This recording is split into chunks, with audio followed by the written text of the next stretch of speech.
The hallway was too narrow for both of us, but neither of us moved to make space. There he stood, Cal, his chest bare, skin still glistening from the shower, wearing nothing but those dark blue mesh shorts that hung loose and damp against his thighs. I hadn't even reached the thermostat yet.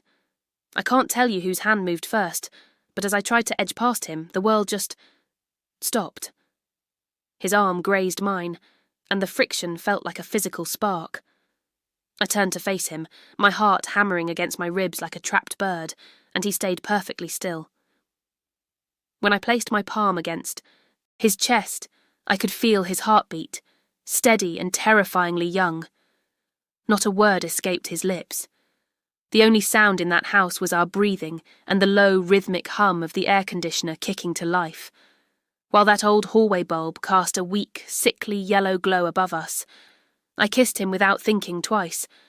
I didn't weigh the consequences or remember my vows. I just leaned into the heat. He responded instantly, his lips parted and hungry. I can still feel the smoothness of his skin, warm, flushed, and smelling of soap and rain.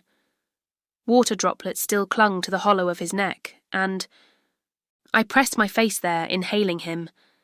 I think I whispered something, a plea or a confession, but the words are gone now. We never made it to a bedroom. We didn't need a bed. His shoulders hit the drywall with a soft thud, and I melted into him like my wedding band didn't exist, like I wasn't meant to be someone's devoted wife, like he wasn't my stepson's best friend. That flickering bulb above kept making that broken electrical clicking sound, the same yellow light that always acts up when the cooling system starts. Why is that the detail that haunts me most? I used to believe I understood my limits, right up until the second he helped me cross them. My name is Rena. I'm 41 years old. Most days, my life is measured in dental x-rays and insurance claims at the local clinic where I work part-time. I've been married for 12 years to a good man, a stable man. I never had children of my own, just Miles, my husband's son from his first marriage. Miles is 20 now, away at college most of the time. And while I didn't raise him from a toddler, I've been in his life long enough to know better. I should have been the anchor. Should have been the adult. That evening, the house felt crowded with only 3 of us there. My husband was in Phoenix on a business trip, leaving me home with Miles and his friend Cal.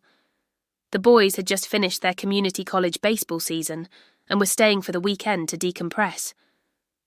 All I knew about Cal was that he was quiet, well-mannered, and walked with a slight, almost tragic limp from an ankle injury on the field. He carried a scent of expensive cologne that seemed to linger in the hallways long after he'd passed through them. I had no plan to speak to him that night. I had no plan at all. I had stepped out of my bedroom in my bathrobe just to adjust the temperature. Our HVAC system is temperamental when the humidity spikes, and it had been pouring rain all afternoon. I was barefoot, wearing nothing under the silk of my robe, which wasn't even tied properly. And then there he was, stepping out of the guest shower, radiating heat, hair dishevelled and dripping. He didn't look surprised to see me. He didn't try to cover himself. He just looked into my eyes with a gaze so direct it felt like he was reading a secret I hadn't even told myself yet. What would you have done? When the one person you are supposed to protect, by virtue of being the responsible adult in the room, is the same person your body suddenly craves with a primal, bone-deep ache. I realised in that hallway that I wasn't going to resist. I didn't even want to. Loneliness makes dangerous choices feel reasonable. We stayed silent in that hallway until I finally pulled back, my breath coming in jagged hitches. The perspiration was cooling quickly on my skin beneath the robe. I stumbled backward, my hand hitting the temperature control dial as if searching for a reason to be standing there. I should go check on Miles, I managed to choke out. The voice didn't sound like mine. It sounded like a stranger's. Cal didn't say a word. He just kept staring at me with a look that suggested he had discovered something about me that I was still trying to hide. I fled up the stairs, locked the master bedroom door, and collapsed onto the bed like I'd been shoved. For hours I lay there in the dark. But the image of that flickering hallway light was burned into my retinas. I could still hear it, that electrical buzz, That faint, rhythmic clicking of the cooling unit struggling to turn over. I used to think infidelity was a slow process. Hidden texts, lunch dates, a gradual slide into betrayal. But this didn't have a build-up. It just happened. And the most terrifying part, my hands weren't shaking. I wasn't trembling with guilt. I felt steady, as if some dark part of my soul had been waiting for this exact moment to wake up. I lay awake beside the soft, rhythmic glow of the humidifier, wondering what kind of woman does this. And then I stopped pretending. I knew exactly who I was. Some secrets don't shout. They whisper, and they never, ever stop. If you've ever felt a secret like that haunting your bones, hit the like button and subscribe, because you aren't the only one walking this path in the dark. The sun didn't bring relief. At 7:13 a.m., I rose and brushed my teeth in the guest bathroom, avoiding my own reflection in the master suite. I went down to the kitchen, still in that same robe, pretending to be engrossed in a grocery list on the fridge. I didn't make coffee. I couldn't risk the sound of the machine or the sight of my hands if they decided to start shaking. That hallway light was still on. I'd forgotten to flip the switch, and the weak yellow glow looked sickly in the morning light. I heard a floorboard groan behind me. I didn't turn. It was Miles.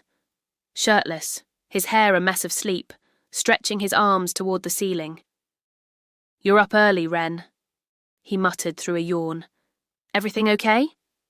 I nodded quickly, my eyes fixed on the refrigerator door. "Yeah, the AC was acting up again." I couldn't look at him. I was certain the truth was written across my forehead in jagged red letters. He poured a bowl of cereal and sat at the island, scrolling through his phone, completely unaware that his stepmother had been pressed against the wall with his best friend just 6 hours earlier. Cal didn't appear until 8:02. I spent those 49 minutes in a state of silent panic, picturing his descent. Would he be shirtless? Would he look at me with that same burning intensity? When he finally walked in, he was wearing a t-shirt. He didn't look at me at all. He just grabbed a protein bar and muttered a morning that sounded so normal it made my stomach turn.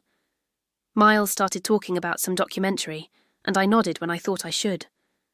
My body was in that kitchen, but my mind was floating, detached. I wiped the counter twice, even though it was clean.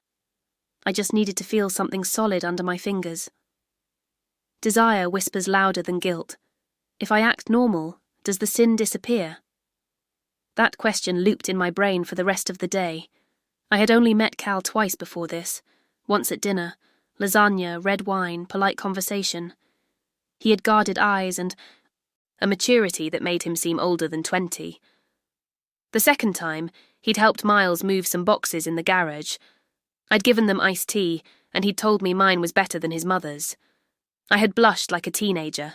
That was it. No flirting, no moments. Which made the suddenness of the hallway feel even more like a fever dream. The day stretched out, agonizingly slow. Miles eventually left to see other friends, but Cal stayed behind, claiming he had schoolwork. I retreated to the laundry room, folding clothes that were already dry, refolding the same towel 3 times just to keep my hands busy. At one point I saw Cal pass the doorway. He didn't look in, but I saw his hand trail along the wall, the exact spot where I had held him the night before. By that evening, I was fraying. I made spaghetti for dinner, and the boys sat there laughing, throwing garlic bread at each other like children. I smiled. I poured a glass of wine that I didn't drink. When Cal reached for the parmesan, his fingers brushed against the back of my hand. I jerked away as if I'd been burned. Miles didn't even blink. That night, I left, the hallway light on again. I told myself it was for safety, so no one would trip in the dark, but the truth was darker. I wanted the light on so I couldn't pretend the hallway didn't exist. On Tuesday, Miles asked me to drive Cal to his physical therapy appointment. His car was acting up, and Miles had a group project deadline he couldn't miss. It was such a mundane, innocent request. I nodded and grabbed the keys, telling myself I could handle it. It was an overcast day, the kind of spring weather that feels bipolar. Warm in the light, freezing in the shadows. I wore a grey cardigan and jeans, No makeup. I wanted to look like the dentist office Rena, not the hallway Rena. The drive was silent. The radio stayed off, and the only sound was the hum of the tyres on the damp pavement. 5 minutes in, I realised I was gripping the steering wheel so hard my knuckles were white. Cal shifted in the passenger seat, his leg tapping a nervous rhythm. I glanced sideways just as he turned his head. Our eyes locked, and for a heartbeat the car felt like it was shrinking. I should have said something about the weather or his ankle. I should have been the mother figure. But I stayed silent. At a red light I felt his knee shift. It leaned into mine, just a fraction of an inch of contact through our jeans. I didn't move. He didn't move. That tiny point of contact sent a jolt of electricity through me that made my breath catch. It wasn't romantic. It felt like being stripped bare in the middle of traffic. I dropped him off and promised to wait in the parking lot. When he came back out, his hair was damp from the light drizzle. He climbed into the car and leaned his head back against the headrest. "I wasn't sure if you were going to look at me again," he said, his voice a low vibration in the quiet car. "I shouldn't have looked the first time," I whispered, my eyes fixed on the raindrops on the windshield. "But you didn't stop," he countered. We pulled into the driveway 20 minutes later but didn't get out. The engine was still running, the wipers swiping away the rain. I reached for the ignition, but my hand froze. "I'm not this kind of person, Cal," I said, my voice trembling. He let out a short, sharp breath, not a laugh, but something colder. "Maybe you are. Maybe you just never had a reason to find out before." The truth in those words felt like a physical weight. I turned to him, my eyes stinging. "Is this a game to you?" He shook his head. "No, but I think you wanted to feel something, anything, and you chose me." He leaned in just enough for me to feel the heat of him. He didn't touch me, but the air between us was heavy with the intention of it. I didn't scream. I didn't tell him to leave. I just turned off the engine, got out, and walked into the house, leaving the door wide open behind me. 2 days later, the house was empty again. Miles was at the gym, promising to stay late for the sauna. I was in the laundry room, sitting on the bench, listening to the dryer's rhythmic thumping. Cal had been in the garage lifting weights. I heard the clanking stop. Then I heard the floorboards in the hallway. The creak of the wood was deliberate, slow. He didn't knock. He just pushed the door open and stood there, his hand resting on the knob. The door clicked shut, not locked but not open. I kept folding a towel, my back to him, as if I could fold my way back into a clean life. "You left the light on again," he said. "I know," I whispered. "You always do." I turned around. He was glistening with sweat, his breath heavy, his hair sticking to his forehead. The scent of him filled the small room, mixing with the warm, floral smell of the dryer sheets.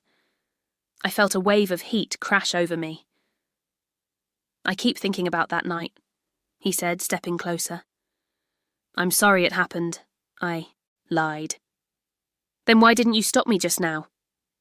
He reached out, his fingers catching the hem of my sleeve. He wasn't touching my skin, but the tension was so thick I could barely breathe. "I don't think you want to undo it." When his hands slid under my shirt, the last of my resolve vanished. I let him pull me up. I let my back hit the vibrating metal of the washing machine. The towels I'd been folding spilled onto the floor with a soft, muffled thud. He kissed me with a desperate, jagged intensity, and my hands went straight to his hair. The world was just the rhythm of the machine against my spine and the heat of his skin. We didn't speak. The only sounds were our breathing and the dryer's steady, mindless tumble. When it was over, he leaned his forehead against my shoulder, his weight heavy and real. I didn't comfort him. I just stared at the wall. My shirt was ruined, my jeans undone, and I didn't care. "I should go," he whispered. I nodded. He left the door ajar, and that yellow hallway light poured into the laundry room, illuminating the mess we'd made. I knelt and started, refolding the towels, over and over, trying to convince my hands that they were still innocent. The next morning, I found a ginger ale can I'd left on the kitchen floor. My back ached, and I felt 100 years old. Miles had left a note, back before lunch. Love you, Em. The little hand-drawn heart at the bottom felt like a knife in my gut. Cal came into the kitchen at 9 a.m, shirtless and calm, pouring orange juice as if he owned the place. He looked at me, really looked at me, as I sat on a bar stool rubbing a spot.